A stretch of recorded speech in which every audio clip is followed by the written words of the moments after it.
This edition of MacVoices is supported by the MacVoices Dispatch, our weekly newsletter to keep you up on all the latest from MacVoices.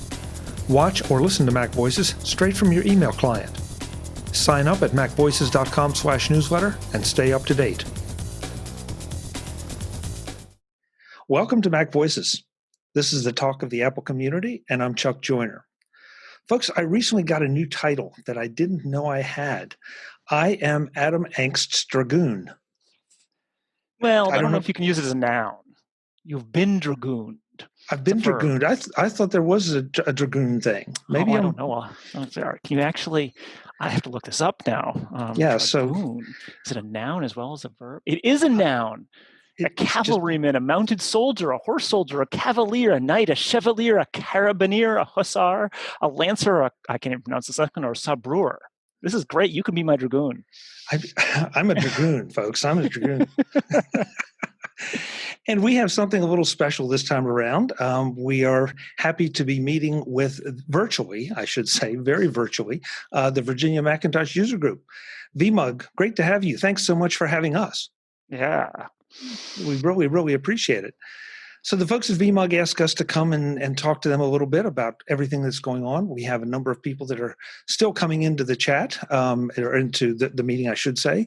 And so for those who have just arrived, if you want to be on camera, great. Turn your camera on. If you don't, then turn your camera off. And but we'd love to see you. So Adam, there are a lot of things here I want to start, but I want to start with one rumor I heard. Is there any truth that Tidbits was in talks to acquire TikTok? I can neither confirm nor deny that. Oh man, that's a situation. I don't even know what to say. I mean, Microsoft, Oracle, heads exploding. Honestly, I am speechless. I mean, or at least I'm stuttering. I don't quite know what. Yeah. and write it down, folks. I finally got Adam to be borderline speechless. That's fantastic. That's fantastic. The whole TikTok thing, it is so completely beyond what I know how to evaluate in terms of, can the government do that? And then get companies to bid on another company. And you noticed Apple, I think Apple was rumored that they were involved with this for 5 minutes, and before PR squelched that one hard. Yeah, and it's not often that Apple PR will come out and say, no, we're not involved, and they'll just say dead silent. But this time they said, we want no part of this. Yeah, I'm with them. I want no part of this. I will admit I probably have seen maybe 3 or 4 TikTok videos that I've seen linked or something. But I have to admit, it's definitely one of those things where it's on my lawn somewhere and I wish it would get off. Yeah, I'm kind of with you. I look at it and I think, okay, this is just a huge time suck that I really don't need. So, but hey, for those people that like it, by all means, go for it and have fun with it. Enjoy. Precisely. So I don't know how you feel about it, Adam. I feel like in a little more than 12 hours, I guess, we will know what Apple's going to announce at the Time Flies event. So I hate to waste too much of our time with VMUG on that, but I probably would be remiss in my duties if I didn't at least ask you, do you have any thoughts on the event? Well, certainly what's been talked about is new Apple Watch models and possibly a new iPad Air. And this is not entirely unusual for Apple. They sometimes separate things so as to not distract from an iPhone announcement later on. The belief is certainly that iPhones will be another thing coming up, partly because Apple said, yeah, they're going to be delayed. When back at WWDC, they said it's going to be an extra few weeks. Now, it's not inconceivable that Apple could, announce now and then say that it's going to ship, in October, but it doesn't quite feel right for the company to do that. Plus, I think there's a certain level of, we have seen them do this in the past where they clear the decks. They'll get stuff out of the way that's interesting, but not the thing they really want to focus on. And so that when they have an iPhone event, in a few weeks or a month or whatever, they can focus on that as opposed to having to dilute it in any way with talking about new Apple Watches and new iPads and whatnot. So, I don't have any inside knowledge, be it based on other than what the rumors have been, but it's a pretty good bet that we're going to see new Apple Watches. I mean, Apple always has new Apple Watches this time of year, so it's not too much of a stretch in that regard. Yeah, and I think it's interesting this year because trying to have multiple events and drag people to Cupertino for the press, mainly for those events, is a problem. Now, suddenly we're living in a world of virtual events, just like the one that you're attending now. And so it makes it a lot easier, I think, for Apple to host multiple events, maybe focusing on different product lines. I don't know if they're going to have 5 or 6, but 2 or 3 might make sense. Well, and we saw at WWDC also it was largely recorded. And there's both pros and cons to that, right? I mean, the pros are that it's very, very professional and very smooth, particularly with Apple's level of production values. The downside is there's sort of no chance that it can go wrong, and it loses a little spontaneity and kind of human touch to it. But it's one of those situations where I could easily see Apple, in essence, having an event where they've prepped it perfectly, and they run it, and then maybe they do something for press to ask questions or whatnot afterwards. As you say, not going to be doing it five or six of them, but I could see easily focusing the events a little bit more rather than trying to do everything in one. Yeah, and I'm kind of hopeful, honestly, that they do it that way because unfortunately, things get lost. They get overshadowed by the iPhone. And honestly, it kills me. I mean, there'll be like 6 announcements. Oh, we have new iPhones and new AirPods and 3 new versions of operating systems and this and I'm just like, oh, my head's blowing up. Trying to keep it all straight. So yeah, it would be nice if it was a little bit more spread out. And to be fair, that's hard for Apple to do because everything Apple does is so integrated now that if they're going to release a new version of iOS, for instance, well, that affects the iPad and the iPhone, and to an extent the Mac, even by the time you talk about the integration via iCloud and things like that. So there's a whole lot of things that they have to be careful about because you can't just dribble it out, or you start get into confusions. Well, you have this version of messages on this operating system and this version of messages in this operating system, and they don't like each other, or the new features don't work in both. And so, you got to make sure you integrate everything at the announcement level as well. Okay, so at this point, let's ask VMUG, give them an opportunity. Is there anything in particular that you would like to hear us talk about, speculate on, and has anything to do with tomorrow's Apple event?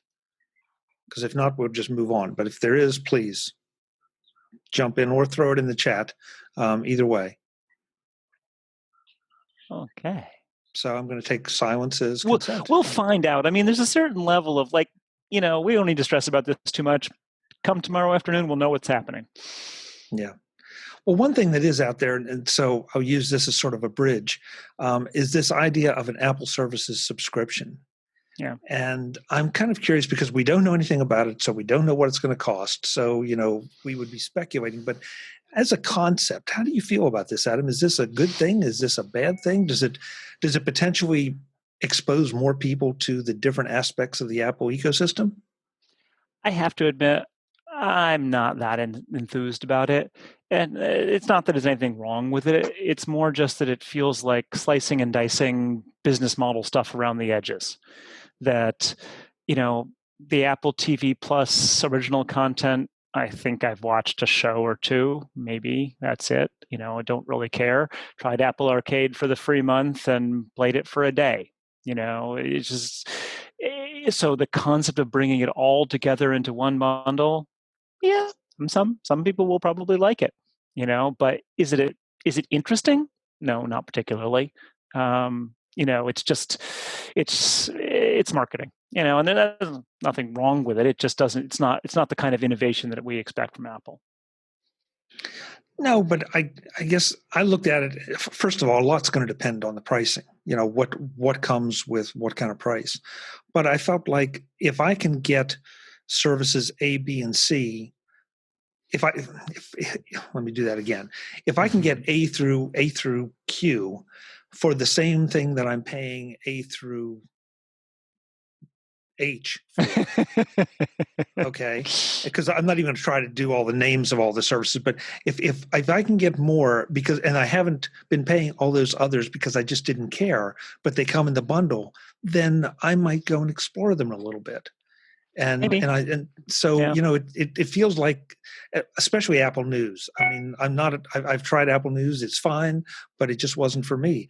But if it came in a bundle with some things that I already am using, like Apple Music or Apple TV Plus, then okay, maybe I'll start paying a little more attention to it. Personally, I think you wouldn't. That's just the problem. We saw this with like the free trials, right? I had the free trials of Apple News, Apple Arcade, of Apple TV Plus, and realistically, they didn't prove interesting to me. So if I had them for free in a bundle, they'd still probably not prove interesting to me. So much of this stuff really I don't think is a cost issue at this point. I think it's a time issue. I mean, if I had another 24 hours in the day, maybe I'd be interested in playing some games or reading news or watching more TV or something like that. As it is, I just don't have time. My day is extremely full, and it's not like I'm not, reading books and watching some TV and things like that. But there's really a limited amount of time, and so it's just so hard to think, wow, I need to have another streaming video service that I can pay, for anything for, which I'm not going to have time to watch. I mean, the amount of stuff that I'm watching on the services I have is minuscule. And we actually just published an article in Tidbits. Julio Ojeda Zapata wrote about public library online lending services, which you can get for free. And, there's millions of books you can read for free that you don't even have to pay for because your public library provides them to you. So, why would I pay for Apple News on top of that, for instance? I can get the magazines for free via RB Digital from my library if I so desperately needed them. So I don't know. It feels to me like it's probably going to help a little bit. I'm sure Apple's not going to lose money on it or get hurt by it in any way, but it just doesn't excite me. Okay. I'm not sure it excites me. I'm not sure that's but I just feel like it may pull some people into other aspects of the Apple ecosystem, and notably, especially Apple TV Plus. Because that seems to be one that's a little bit on the bubble, even though the pricing on it standalone has been so good. Well, it'll be interesting to see. I have the free year subscription because I bought an iPhone last year, and what I don't know is if, I don't know, did I get another free year because I bought a Mac, a month ago? I'm not sure. But would I pay for it? No, we wouldn't even begin to. And I will admit, this is with Apple TV Plus. In part of the problem is that the Apple TV app is so confusing and hard to navigate. It's just not worth the effort to scroll around in it. That it seems, and we did a survey about this in Tidbits a while back. People just go to the app on the Apple TV for the service they use. So if you have Netflix, for instance, or Amazon Prime, you'll just pull up that app and browse in it. The Apple TV app's approach of trying to bring everything together, I think, just confuses most people. So is that what Steve Jobs meant when he said they thought they had cracked television? They're trying to bring it all together? Possibly, but I don't think it did. I don't think it worked. Yeah. Part of it is that, and this is actually a bigger gripe I have. And this is true of all of the video services in particular, which is they seem to want to get me to watch more stuff that they want me to watch. They're not really trying to recommend things that I want to watch. And, so Netflix, for instance, well, little bit's changed a little bit recently, but for a while when they were licensing more content, they really wanted to push you away from the licensed content and towards their original content, which they didn't have to pay licensing fees for. And I think that's still happening in some ways, but it just, I don't know, the stuff that gets recommended to me, I'm like, seriously? Your algorithms are lousy here. There's no reason why you should think I would ever want to watch this. It seems like they want me to watch it, but they don't want to ask me what I want to watch. Well, you're just the customer. Why should they? Yeah, right. I'm just the customer. Yeah. I'm just the sausage in the fat going into the factory. Come on, man. And which brings up this is sort of it's related in my head anyway, but the algorithms that some of the companies use, some of them I find they're okay. Some of them it's like, okay, they're throwing me a genre, so that if I watch a rom-com, then all they throw at me is rom-coms, which I don't watch rom-coms, so they never throw those at me. But you get the point. But then there's some others out there, and I always go back to Pandora, because I feel like Pandora still is the best algorithm for saying, hey, he likes this, so we think he may like this, and it usually works. Yeah. And so that's music, that's not video, but I keep wondering, and I keep waiting for artificial intelligence to come up with this and say, hey, we're going to do a much better job and actually deliver me content that I'm interested in. Yeah, I agree. I actually feel like it's gone downhill. And that's partly why I call out the fact that it seems like they're trying to push me into watching specific things that they want me to watch, because it feels like the algorithms have been subverted for business reasons. I wish I disagreed with that.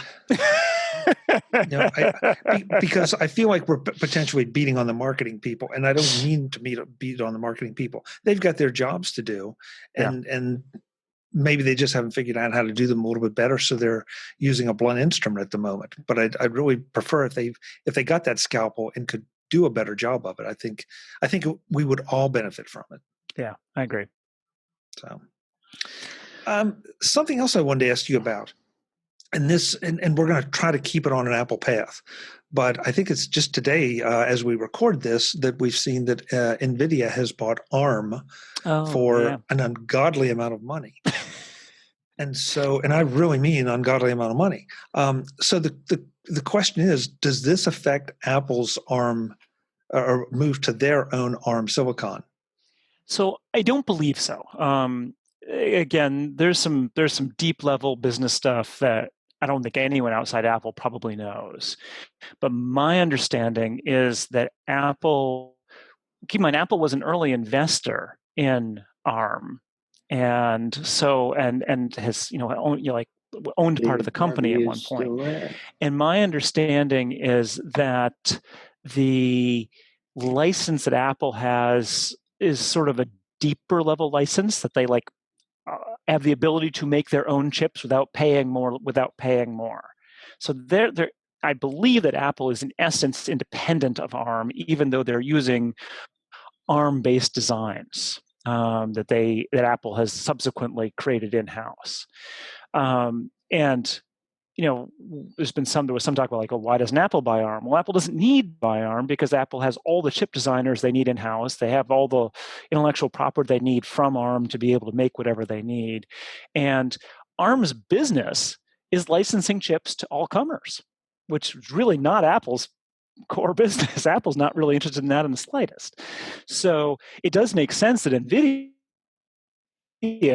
would buy ARM, because that gets them, some more competition against the likes of Intel and AMD.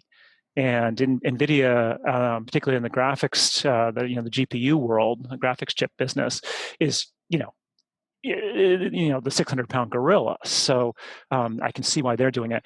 But no, I don't believe, from what I understand to be the case of the business relationships between Apple and ARM, that it will have any effect on Apple. I wonder if it would actually help, because there will be. My perception is there'll be a renewed focus on ARM.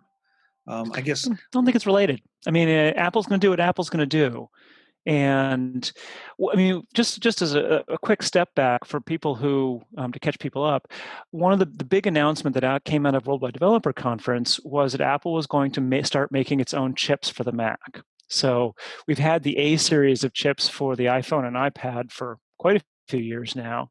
And these are Apple design chips that do exactly what Apple wants. And so the big announcement was that Apple's going to switch the Mac from Intel over to its own ARM-based chips. And what gets really interesting about that is that a lot of what happens at the chip level in these computers is stuff that's serving the needs of the operating system very specifically. So Apple can, in one of its custom chips, for instance, these are multi-core chips, it can actually dedicate a core to specific digital signal processing or specific graphics processing or things like that, and tweak the performance of that chip to match the software in the operating system perfectly. Whereas when it was working with Intel chips, Intel would basically say, here's your chip. And Apple would have to try to adjust its software to work as best possible with the chip. Now Apple controls both parts. And so it gets really the chocolate and the peanut butter and the same same chip package. And it seems like, I mean, first of all, that's so very Apple to just control. They want to control everything. And so now really they've got control of just about everything except third-party software. And they can do so much with this. And you have to wonder, okay, how are they going to optimize these chips? And what are they going to optimize them for? And what does that mean for not only processing power, but battery life and GPU access and everything else? What I think it means is everything gets better. I mean, that's sort of the beauty of it. And Apple being able to do this means, well, I think actually the other thing that it really does is it eliminates benchmarks, any benchmark comparison between platforms, right? Because if Apple's running their own chips, you just can't compare. Right? It's not like it's the Intel Core Duo such and such, or the Intel Core Duo, i9 and running at such and such megahertz and running it versus on Windows versus Mac OS and put Photoshop on both and you can compare them. No, you can't do that at all anymore because it's a completely different platform. And if Apple and the programs on the Mac that will be, adjusting themselves to use these native APIs and write directly to the hardware that Apple's providing, they're gonna win. I mean, that's going to be a big advantage. So so I think the benefit obviously is we should get the best possible performance for the least possible energy use. Robert in the chat room says it's a throwback to PowerPC chips. Yeah, I mean. You're not wrong. I mean, and Apple keeps trying to do this kind of thing, and they only gave them PowerPC because IBM couldn't give them the performance they needed at the energy levels. I mean, that's why we never saw a G5 PowerPC G5 based laptop. So, yeah.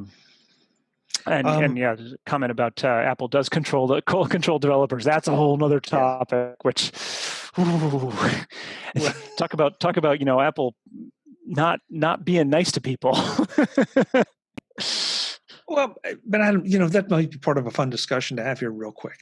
That there are going to be trade-offs. I mean, if you're going to have some of the security that Apple is putting in place, and that has become an Apple trademark is security.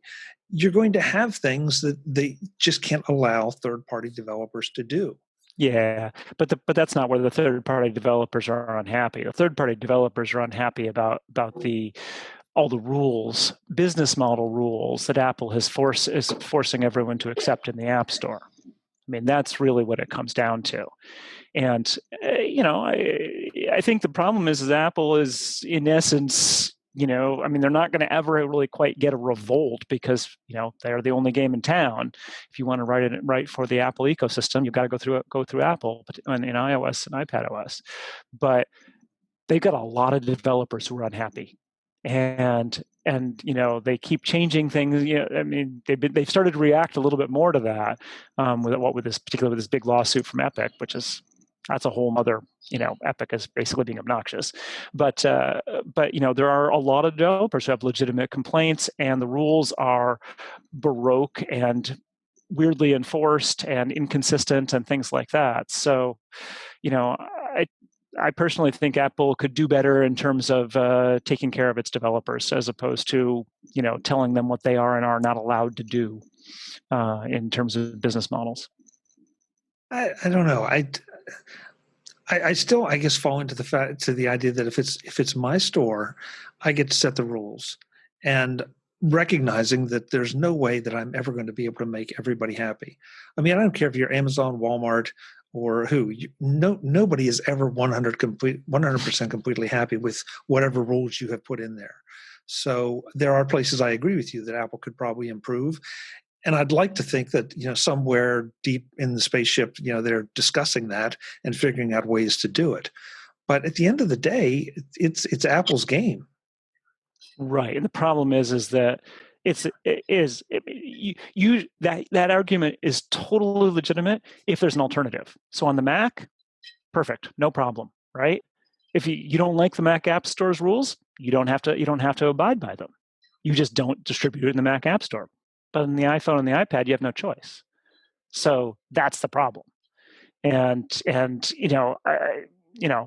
some of the rules are entirely reasonable. Others just feel really arbitrary. Like, why is it that the reader apps, the Netflixes and whatnot, don't are somehow treated differently than apps that are selling other in-app things in the apps? Why is Netflix allowed to have subscriptions take place outside the app but not other things? So, and then we got into this thing with the streaming game services where it's basically just a video stream, and and Apple just added rules about that, and I don't know, it just it doesn't feel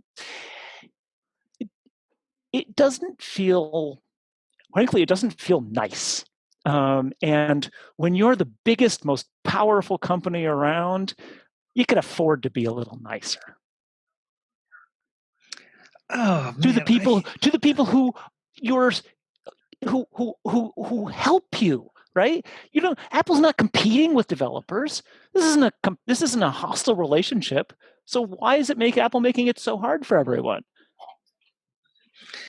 Yeah, but see, I admit I bristle anytime anybody uses their bank account to justify Apple's bank account to justify why they should do something different, because I just see that as completely irrelevant. It's either good business or it's not good business. Some of these things, absolutely, I don't think are good business, but and the other thing too is it's just the way the world works. I mean, if I come to you and I say I want to place an order for 3 million tidbits widgets, well, you can certainly come up with a better price for 3 million tidbits widgets than if I came to you and said I want 2 tidbits widgets, on a per widget basis, of course.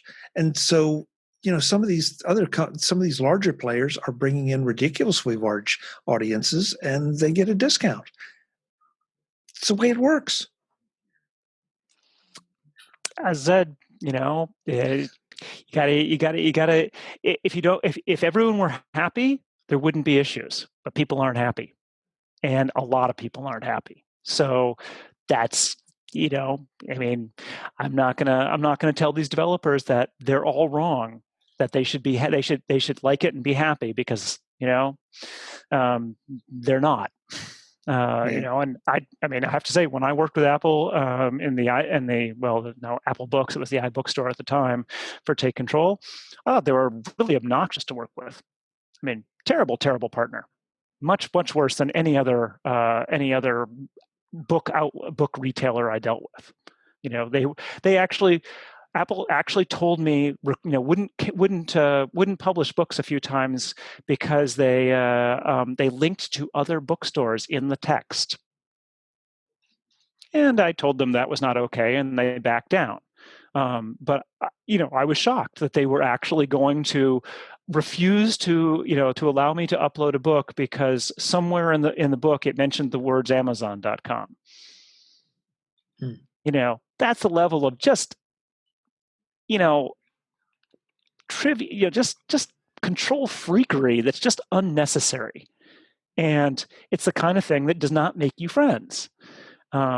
So I'm not saying these people have to, I'm not saying Apple has to bend over backwards for everyone, but if they came up with a single consistent approach, rather than everyone, slicing and dicing it every which way for, well, this is that, this one hits that rule and that one hits the other rule, they might have less developer animosity going on, which isn't good PR for the company, what it comes down to. So, in any event, this is a lot of inside baseball, so we should probably move on. Well, before we started the recording here, we had a couple questions about malware, and Judy in the chat room says could being quote unquote nicer also open us up to more malware problems. Yeah, really no. So the App Store guidelines there's a whole bunch of them, and for the most part, developers may whine about the speed sometimes with which that takes their apps to be approved because Apple is running these checks. And certainly Apple has still, made mistakes over time and allowed things through. But Apple being nicer is really just about business model stuff. It has nothing to do with security at all. And no one is going on and on about how, it's so important that I be able to, get past Apple's guidelines because, they're not letting me do something which is insecure. So at this point, I want to remind everyone, folks, if you have a question, raise your hand or unmute yourself and ask the question, or if not, throw it in the chat room, please. We're happy to take the questions. Adam, this came up on a discussion I was having somewhere else that I thought was interesting, because I really hadn't thought about it yet, but I guess we're going to have to, hopefully not real soon. And that is, who's going to be Tim Cook's successor? Yeah, I saw that article too.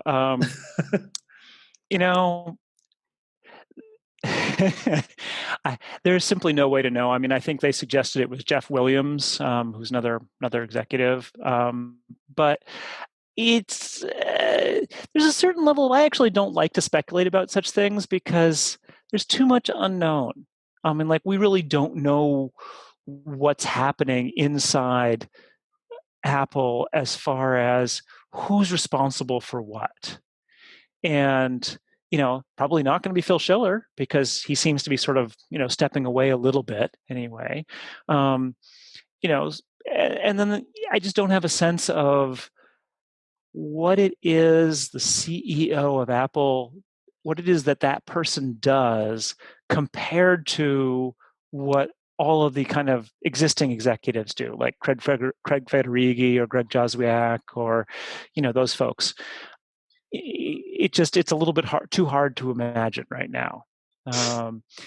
And I'm not sure there's any real utility in it either. I mean, one of the things that I've actually been tremendously impressed by Apple is that they have very little executive turnover. And that says to two things. One, people are incredibly loyal.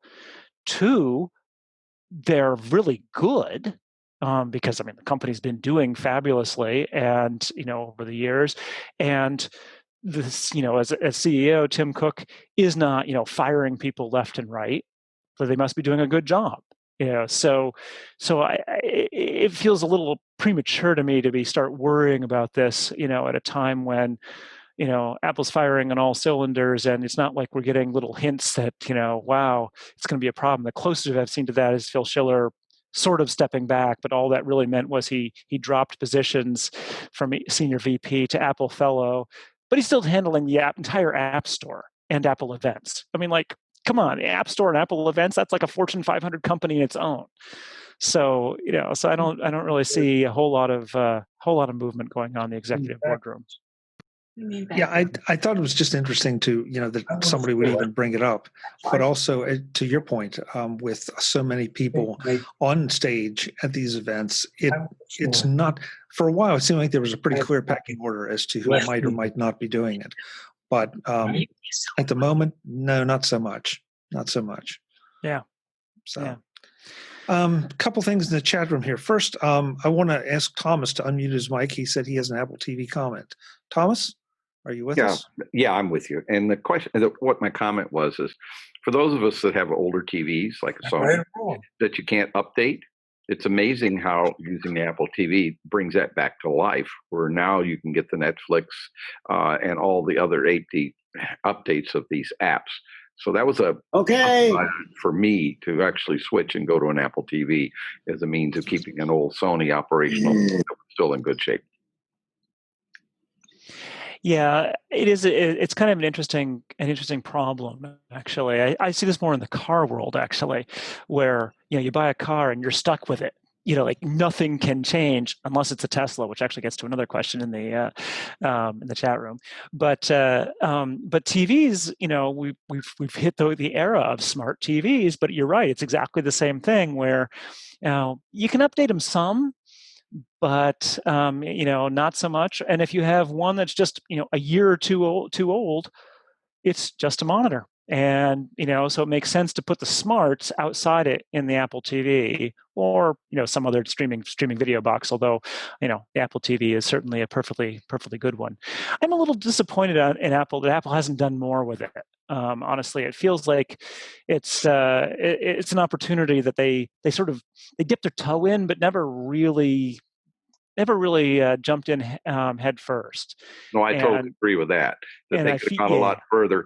But Netflix says, well, guess what? We're going to shut you down in 6 months or 6 weeks or 2 deep weeks. Keeps warning into buy.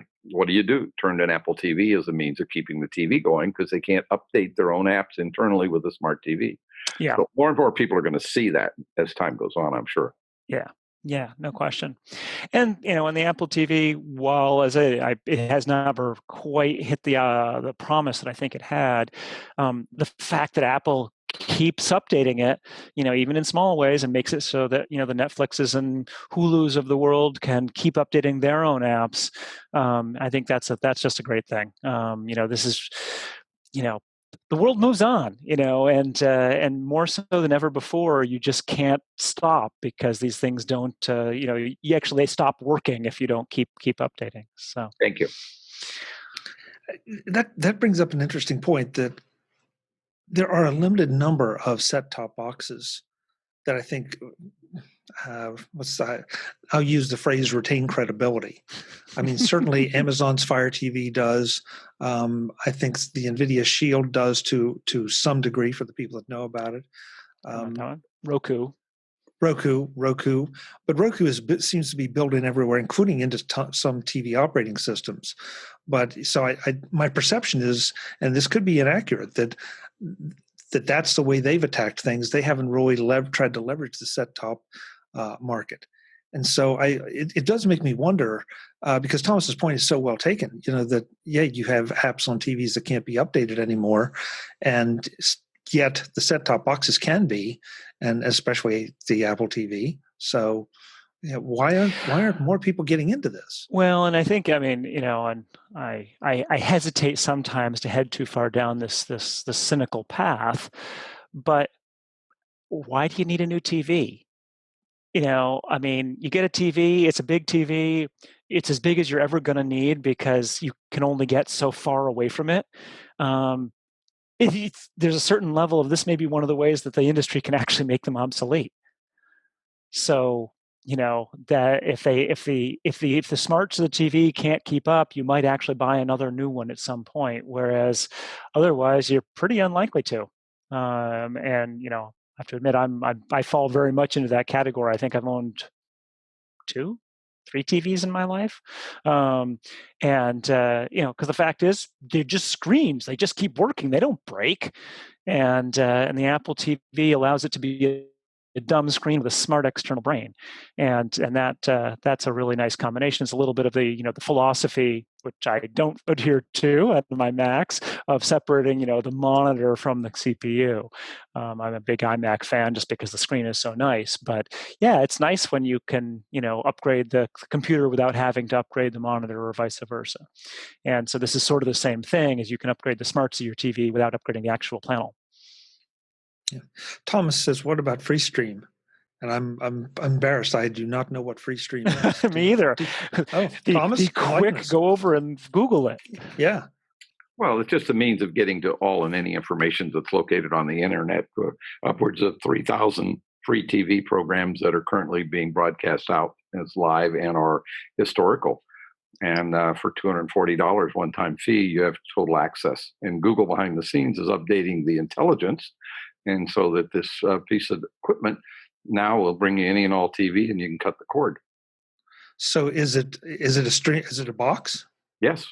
Okay. So it's a box. It's a one-time box. It's not a service that you pay. Oh, no. You pay one time and it goes on forever. Interesting. Have to look that up. Yeah. I cut the cord 5 years ago, so I don't have anything other than really high-speed streaming Wi-Fi. Yeah. And with FreeStream, which has now gone to Genie Stream. They've changed the name. Oh, okay. That explains why I can't find it so easily. Okay. I'll put a link in the show notes so that folks can find it. But yeah, interesting. Do we have a lot of cord cutters here at VMUG? I see a couple hands. No, okay. Not so much. Yeah. Okay. Yeah. Sometimes it's just more trouble than it's worth. I gave up on TV in 2004, so I have to admit I fall very much into that category. Oh, okay. So Craig Harai says he's talking. Is it Kodi? Kodi boxes? Yeah, Kodi is a free stream. Kodi is a free stream. Yeah, okay. That's what FreeStream uses. Kodi. Oh, okay. 18.5 is the current version that it's running off of. Okay. You can tell Adam and I watch just a lot of TV. Clearly very involved. Yeah. Never been sequestered. Next time on MacVoices, we'll have part 2 of our conversation with Adam Engst in front of the Virginia Macintosh User Group. The great thing about presenting to Apple user groups is you never know where you're going to end up. And that was really true with this one because we started out, as you saw, with Adam calling me a dragoon, and you just never know what's going to happen next. And the great thing about this particular session is we did have quite a bit of audience participation, so that makes it even more interesting and more unexpected. So find out what we ended up talking about in the second part of this visit in the next edition of MacVoices. Until then, and as always, thanks for watching. Visit MacVoices.com for show notes and to connect with Chuck on social media. Get involved in our Facebook group or like our Facebook page, and get more out of your Apple tech with MacVoices Magazine, free on Flipboard and on the web. And if you find value in it all, consider supporting us through either our Patreon campaign at patreon.com/MacVoices or by making a one-time donation via the PayPal link on our front page and in the show notes of each episode. You will join these fine people who help bring you MacVoices.